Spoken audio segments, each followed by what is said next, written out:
24장 21절부터 27절입니다.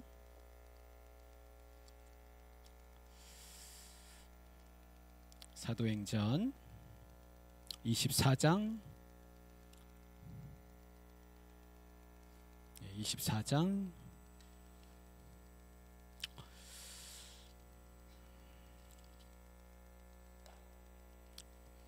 우리 21절부터 같이 보겠습니다. 21절부터 27절까지.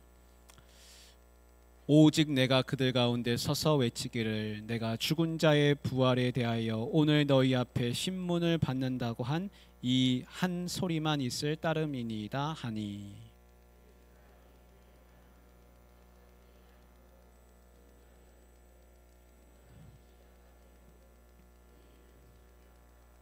백부장에게 명하여 바울을 지키되 자유를 주고 그의 친구들이 그를 돌보아 주는 것을 금하지 말라 하니라.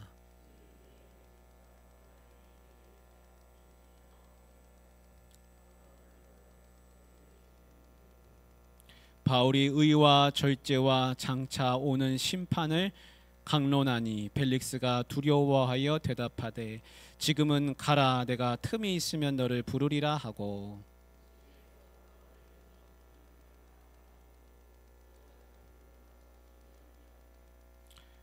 이태가 26절인가요? 27절 같이요.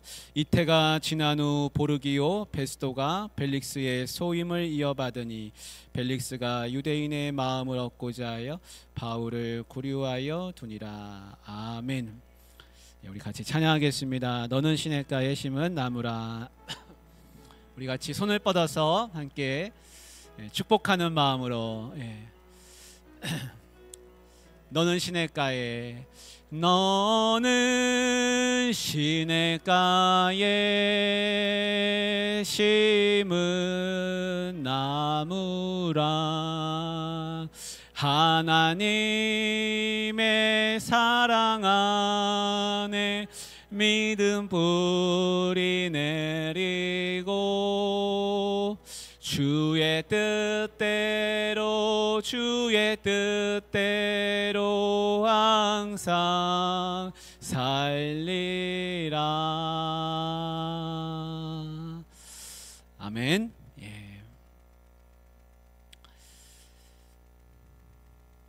이제 바울이 벨릭스 총독 앞에서 부활에 대해서 증언을 했습니다. 그래서 우리 24장 15절 한번 볼까요? 24장 15절 말씀 같이 한번 읽어보겠습니다. 그들이 기다리는 바 하나님께 향한 소망을 나도 가졌으니 곧 의인과 악인의 부활이 있으리라 함이니이다. 아멘. 그래서 바울은 벨릭스 총독 앞에서 재판을 받는데 분명히 말했습니다. 내가 죄가 있어가지고 여기 재판 자리에 있는 게 아니라 나는 부활 때문에 여기 있는 거고, 부활을 증언하려고 난 이 자리에 있습니다. 내가 이것 때문에, 부활 때문에 지금 재판받는 거지 내가 죄가 있어서 재판받는 게 아닙니다. 내가 이 자리에서 유일하게 하고 싶은 말이 있다면 그거는 부활이 있음을 여러분이 아십시오 라는 겁니다.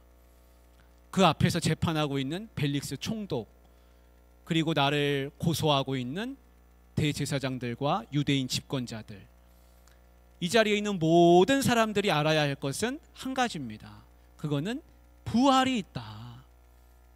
그것이 중요하다는 겁니다. 여러분, 우리가 왜 지금 여기 모여 있습니까? 부활이 있기 때문입니다. 부활. 우리가 왜 예수를 열심히 믿어야 됩니까? 부활이 있기 때문입니다. 우리가 왜 예수님을 전해야 됩니까? 그것도 부활이 있기 때문입니다. 우리가 왜 교회를 세우고 교회를 지키고 보존하고 전하고 믿음의 대를 이어가야 됩니까? 그것도 부활이 있기 때문에 그렇습니다. 여러분, 부활이 없고 그냥 우리가 성경 읽고 예수님 믿고 하는 것이 우리의 의를 위해서, 내가 더 나은 사람 되려고, 선한 사람 되려고, 내가 더 도덕적으로 정결한 깨끗한 혹은 지식을 얻기 위해서, 아니면 내가 세상적으로 좀 지혜롭기 위해서, 아니면 내가 세상에서 성공하기 위해서 내가 이거를 열심으로 우리가 신앙생활 한다 그러면 여러분 그게 무슨 의미가 있습니까? 우리가 더 나은 사람 되려고 기독교를 믿고 있는 거라면 그러면 거기다 플러스 해가지고 다른 거 하나 더 믿지요. 그러면 더 하나 더 믿고 하나 더 믿고 그럼 더 나은 사람 될 거 아닙니까? 그러나 우리가 예수님만 믿고 예수님만 의지하고 이 말씀을 생명의 말씀으로 여기는 이유는 뭐냐면 부활 때문입니다. 부활. 예수님이 십자가에 달려 죽으시고 그냥 그걸로 끝났다. 그러면 여러분 뭐하러 예수님 열심히 그렇게 믿으십니까? 예수님을 따랐던 제자들도 예수님 부활하지 않았으면 다 흩어졌을 겁니다. 근데 그들이 다시 모인 이유는 뭐냐면 부활 예수님을 만났거든요. 그러니까 다 변했습니다. 바울이 왜 변했습니까? 부활하신 예수님을 그가 만났기 때문입니다. 바울이 왜 자기가 복음 열심히 전한다고 그랬습니까? 나는 부활에 참여하기 위함이라고 그랬습니다. 그래서 목숨 걸고 복음 전하는 겁니다. 우리 신앙생활에 유일한 목적이 있다면 그것은 부활입니다. 부활. 우리 모두가 부활에 참여한 자가 된 줄 믿습니다. 이제 가이사랴로 바울이 이제 후송됐잖아요. 그리고 재판을 받게 되는데 지금 벨릭스 총독 앞에서 재판을 받았어요. 한 번.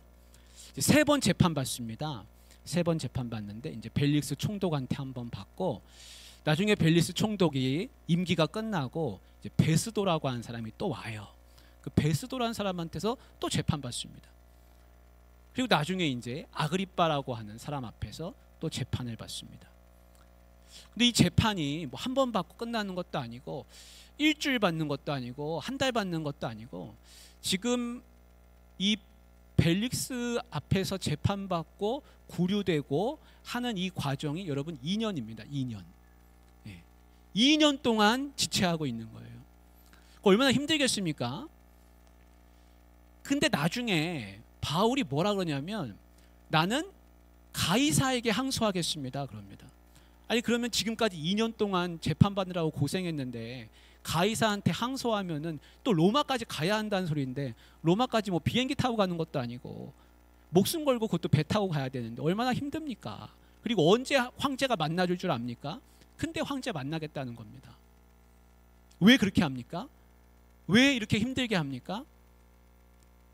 이유는 하나밖에 없습니다. 그거는 예수 그리스도 부활을 증거하기 위함입니다. 나는 황제한테도 가서 예수님의 부활을 증거하겠다. 그게 유일한 목적입니다.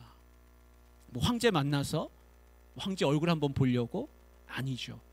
부활을 증거하기 위해서입니다. 그래서 이 재판, 이 지루한 재판도 참고 견디고 이 세월을 이겨나가고 있습니다.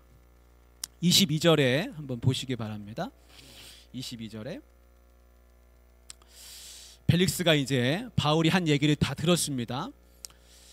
벨릭스가 그 얘기를 듣고 나서 결정한 게 뭐냐면 22절입니다. 뭐라고 결정했습니까? 벨릭스가 이 도에 관한 것을 더 자세히 아는 고로 연기하여 이르되, 연기해 버렸습니다. 재판을 연기했어요.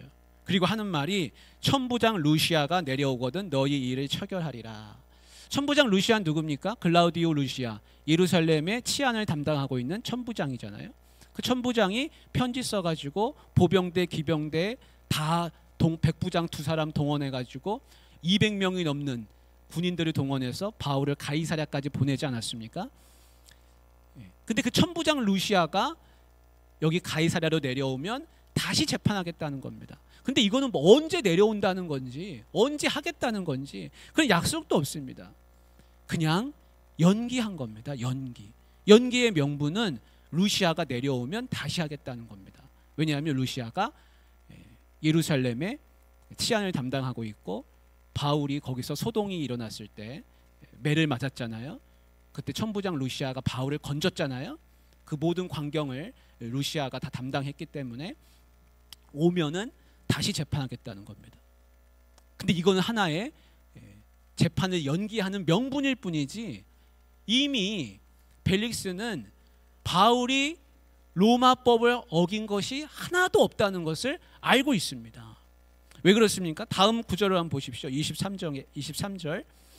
백부장에게 명하여 바울을 지키되 자유를 주고 그의 친구들이 그를 돌보아주는 것을 금하지 말라 하니라. 여러분 이게 무슨 말입니까? 예, 이게 뭐 유죄란 얘기도 아니에요. 무죄란 얘기도 아니에요. 그냥 가택 연금시켜 놓는 겁니다. 자유를 주는데 옆에다 군인을 붙여놓고 한정된 자유를 주고 그냥 머물러 있게 하는 그런 가택 연금 상태에 이제 거하게 됩니다. 그리고 친구들이 그를 돌봐주는 것도 금하지 않고 그런 상태가 이제 됐습니다. 그러니까 벨릭스도 바울이 죄가 없다는 거 압니다. 근데 왜 무죄를 선포하지 못할까요? 이 로마법에 의해서 잘 알고 있는 총독인데 왜 그거를 그럼 죄가 없다, 너는 자유다, 왜 이렇게 하지 못할까요? 상대가 누굽니까? 바울을 지금 고소하고 있는 사람들이 대제사장들과 유대의 집권층이거든요. 그러니까 그들이 이 바울을 고소했는데 죄가 없다고 방면해주면 결국은 그 사람들에게 내가 좋은 소리 듣겠습니까? 들을 게 없죠. 근데 내가 여기서 벨릭스가 여기서 집권을 잘 하려면, 여기서 총독으로 잘 있으려면 뭐가 도움이 필요합니까? 무슨 도움이? 그 유대 집권층의 도움이 필요하거든요. 그러니까 이거는 그냥 정치적인 판단을 하는 겁니다. 죄는 없지만 놓아줄 수는 없는, 왜냐하면 저들이 싫어할 것이기 때문에. 그래서 가택, 구금 상태, 이렇게 연금 상태에 놓게 됐습니다. 그래서 이제 백부장을 붙여놓고 감시를 하라는 겁니다. 근데 여러분 한번 생각해 보십시오. 근데 여러분 생각에는 잘 된 것 같습니까? 못 된 것 같습니까? 잘 됐을까요? 이게 잘 못 된 걸까요? 한번 생각해 보십시오. 어떻게 생각하면은 감시받는 거예요, 그죠? 한정된 자유 안에서 감시받는 거예요. 근데 어떻게 보면은 이거는 보호받는 겁니다. 보호. 왜냐하면 지금 유대인 40명이 금식을 선포하고 내가 이 바울을 죽이기 전에는 물 한 모금도 입에 대지 않겠다고 한 사람들이 40명이에요, 여러분. 여러분 풀려난다 한들 바울이 어디 가서 편하게 지낼 수 있겠습니까? 길거리 마음 놓고 다닐 수 있겠습니까? 이거는 풀려나도 자유가 아닙니다. 그러니까 하나님의 섭리는 참 놀라운 게 오히려 로마 군인이 내 옆에서 나를 지켜주고 한정된 곳에서 내가 있을 수 있도록 안전하게 나를 해주는 것이 오히려 감사한 것이죠. 그래서 바울은요, 풀려나는 것보다 오히려 감사했을 것이라는 생각을 우리가 해볼 수 있습니다. 그래서 자유를 얻었지만 그러나 이제 한정된 자유를 이제 활동하는 그런 자유를 얻게 됐습니다. 로마 군인이 지키고 있음으로 인해서 바울이 오히려 더 나은 자유를 얻은 셈이라고 할 수 있습니다. 여러분 신앙도 이런 비슷한 경우가 많지 않습니까? 신앙도요, 우리가 자유를 얻는다고 하지만 자유가 있다고 해가지고 내가 내 마음대로 한다고 해서 진짜 자유로운가? 사실 그렇지 않잖아요. 내가 술 마실 수 있는 자유가 있습니다. 근데 술이 결국엔 어떻게 합니까? 나를 구속하잖아요. 나를 노예로 삼잖아요. 내가 마음껏 먹을 수 있는 자유가 있지만 내가 식탐에 빠져가지고 식탐의 노예가 되지 않습니까? 내가 내 발로 아무데나 갈 수 있는 자유가 있지만 그렇다고 해가지고 내가 좋은 곳만 갑니까? 죄된 곳으로 이끌려 가잖아요. 그 신앙도 이와 비슷합니다. 말씀이 나를 붙들어주고 말씀이 나를 지배할 때 오히려 그것이 나한테 진짜 자유가 되지 내 마음대로 할 수 있는 게 자유가 아닌 것을 우리가 알 수 있습니다. 근데 바울도 지금 한정된 자유를 얻었습니다. 벨릭스가 이제 얼마 지나서 바울을 다시 부르게 됩니다. 이번에는 자기 부인 드루실라하고 같이 있습니다. 아마 벨릭스가 드루실라한테 그랬을 것 같아요.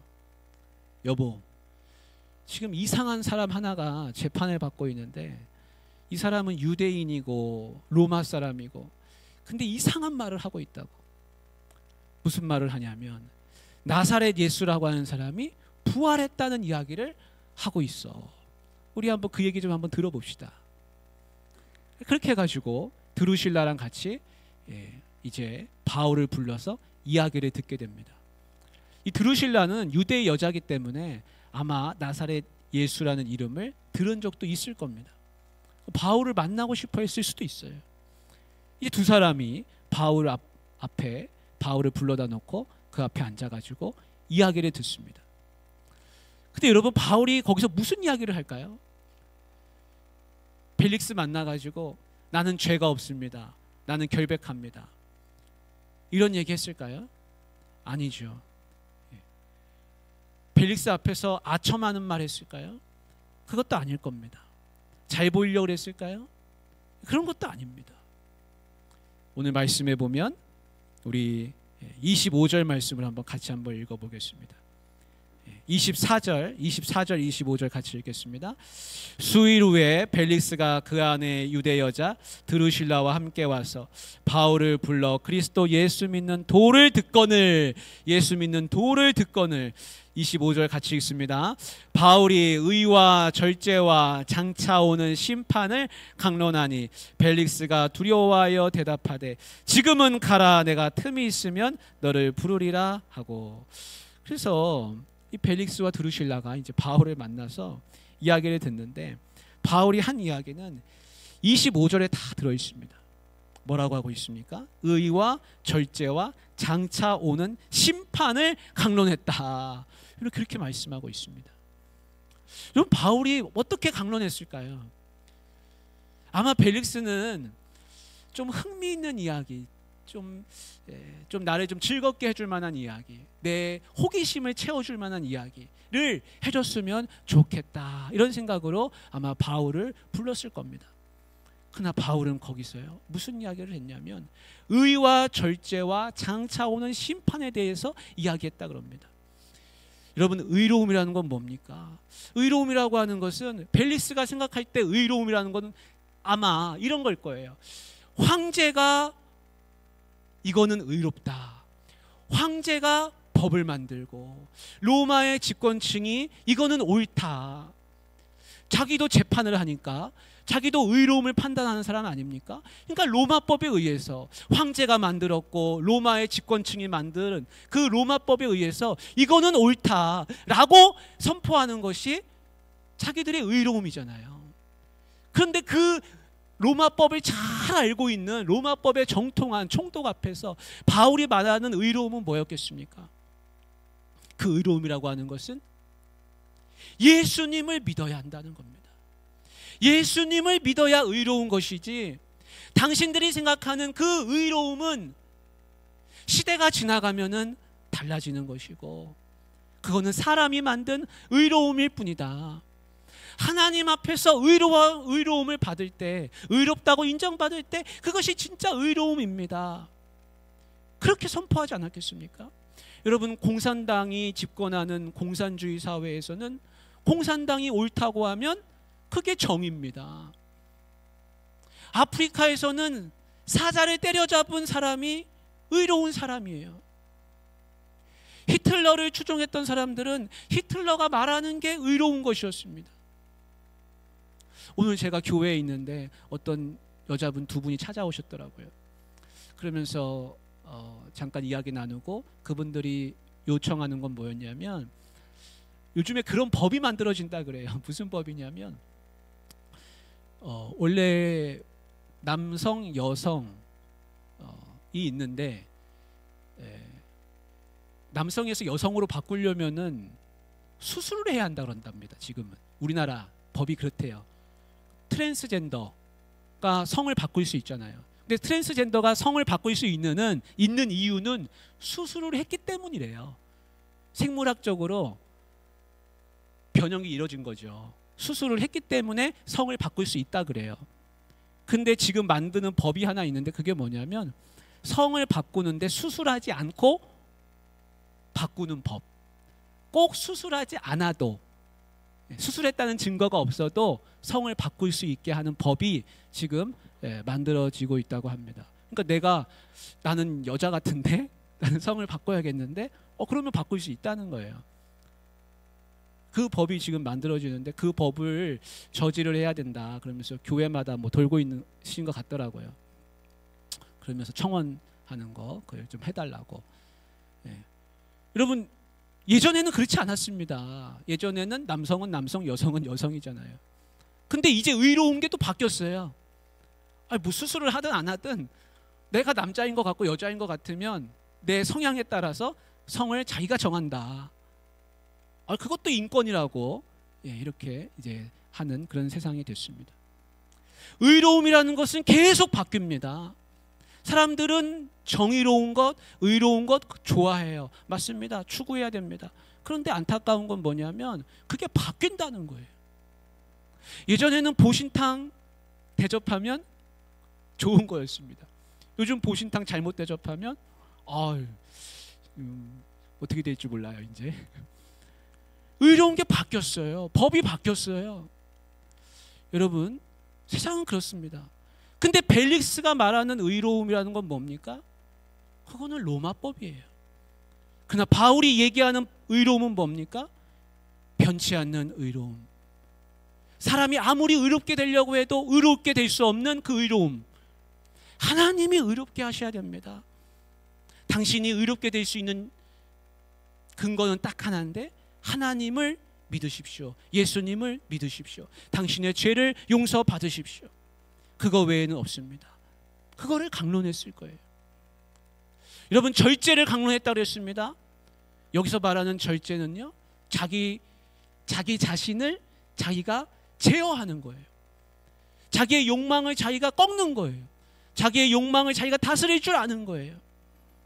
근데 사람이 자기 욕망 다스릴 수 있습니까? 다른 사람은 지배할 수 있지만 내가 내 욕망은 다스리지 못합니다. 그래서 우리 갈라디아서 말씀에 보면 성령의 열매가 나오는데 성령의 열매는 오직 사랑과 희락과 쭉 나가잖아요. 근데 맨 마지막에 뭡니까? 온유와 절제입니다. 온유와 절제. 성령의 9가지 열매 중에서 9번째가 절제거든요. 근데 왜 9번째, 왜 마지막에 가 있을까? 그만큼 절제가 어려운 것이겠죠. 그런데요, 자기가 의롭다고 생각하고 자기가 총독이니까 나는 절제 잘한다 라고 생각할 수 있는 이 벨릭스 앞에서 바울이 이것을 강론하면서 왜 다른 이야기 안 하고 왜 의와 절제에 대해서 강조하면서 얘기했을까요? 그 두 사람이 가장 의로운 사람이 아니에요. 가장 절제 못하는 사람인 거예요. 여러분, 원래 벨릭스는 원래 노예였다 그래요. 노예 출신으로 태어나가지고 나중에 유대 총독까지, 황제한테 인정받아가지고 유대 총독까지 올라간 그런 사람이라 그럽니다. 집념이 강한 사람입니다. 근데 그가 얼마나 집념이 강한지 이 드루실라가 이 벨릭스의 3번째 부인입니다. 그러니까 자기가 갖고 싶은 건 다 갖는 사람이에요. 여자도 갖고 싶으면 자기가 뺏어옵니다. 벨릭스가 이전에 더둘로라고 하는 변호사가 벨릭스를 칭송하면서 당신이 여기 유대 총독으로 오셔가지고 우리 유대 나라가 아주 잘 살게 되고 태평하게 됐습니다 하면서 막 떠받들었거든요. 전혀 맞지 않습니다. 벨릭스 시절에 벨릭스가 총독으로 있으면서 소요와 소동이 끊이지 않았고 늘 사람들을 십자가에 못 박는 일이 허다하게 많았고 대항하다가 계속해서 사회 혼란이 가득했다 그럽니다. 그래서 타키투스라고 하는 로마 역사가가 있는데 뭐라 그랬냐면 그는 노예로 태어나가지고 노예의 마음을 가지고 왕처럼 굴었다라고 썼습니다. 자기는 노예에서 벗어나가지고 집권자가 돼가지고 유대 총독까지 올라왔지만 타키투스라고 하는 역사가 볼 때는 이 사람은 노예에서 신분이 벗어났을 뿐이지 그 마음은 전혀 노예에서 벗어나지 않았다는 겁니다. 그래서 그 노예 같은 마음을 가지고 왕처럼 굴어서 사람들을 아주 못살게 구른 그런 사람으로 기록되어 있습니다. 심지어는 대제사장들 중에 한 명을 암살하는데 선동해가지고 벨릭스가 그 대제사장을 암살하기도 했습니다. 거기에 가담하기도 했습니다. 왜 그랬습니까? 자기 정치적인 맞수가 대제사장이거든요. 안 맞으면 죽이는 거예요. 오늘 말씀의 끝절에도 보는데 계속해서 바울을 자기 앞으로 불러냅니다. 근데 성경에 뭐라고 썼냐면 그 이유가 바울이 자기한테 돈을 갖다 바치기를 바라는 마음으로 그렇게 했다 그랬습니다. 자기가 로마 총독이면 뭐합니까? 그는 노예에서 벗어난 사람이 아니었습니다. 그는요 권력을 다 가진 사람이지만 그러나 마음은 노예 같은 사람이었습니다. 그리고 어떻게 하면 돈을 좀 얻을까? 돈의 욕망에 눈이 먼 사람이었습니다. 권력에 눈 멀었죠. 돈에 눈 멀었죠. 여자한테 눈 멀었습니다. 이 드루실라라고 하는 여자를 어떻게 데려왔냐면 이 드루실라가 유대 여자잖아요. 근데 예수님 때 헤롯 왕 여러분 아시죠? 예수님 태어날 때 헤롯 왕이 있었잖아요. 동방박사 만났던 그 헤롯 왕의 손자가 아그리빠 1세라고 하는 그런 분봉왕이 있습니다. 그 아그리빠 1세의 셋째 딸입니다. 근데 처음에 시집을 어디로 가게 됐냐면 야콘을 누구랑 했냐면 터키 동부에 있는 한 왕국의 왕세자하고 결혼하기로 돼 있었어요. 근데 그 왕세자가 이 드루실라하고 결혼하려면 뭘 해야 되냐면 할례를 받아야 됩니다. 할례. 그 할례를 받는다는 얘기는 자기가 유대인은 아닌데 유대교에 입교한다는 뜻이거든요. 근데 할례 받다 여러분 죽을 수도 있습니다. 감염되면. 그 당시 할례는 그렇습니다. 목숨 걸고 하는 겁니다. 그러니까 그 왕세자가 나 할례 못 받겠다고 그래가지고 파혼이 돼버렸어요. 그 1차적으로 한번 파혼했죠. 그리고는 수리아의 한 왕하고 이제 결혼을 하게 됩니다. 근데 그 사람이 할례를 자기가 받겠다 그래가지고 결혼을 했어요. 그 사람은요 할례 받았어요. 드루실라하고 결혼하려고. 그리고 유대교회에 들어왔잖아요. 근데 그렇게 결혼한 지 몇 달째 되지 않아가지고 벨릭스가 부임해 왔습니다. 근데 보니까 드루실라가 너무 예쁜 거예요. 결혼할 때가 16살이었다 그래요. 그러니까 너무 예쁜 거예요. 그래가지고 벨릭스가 주술사를 한 명 보내가지고 네가 나한테 오면 더없이 행복하게 해주겠다.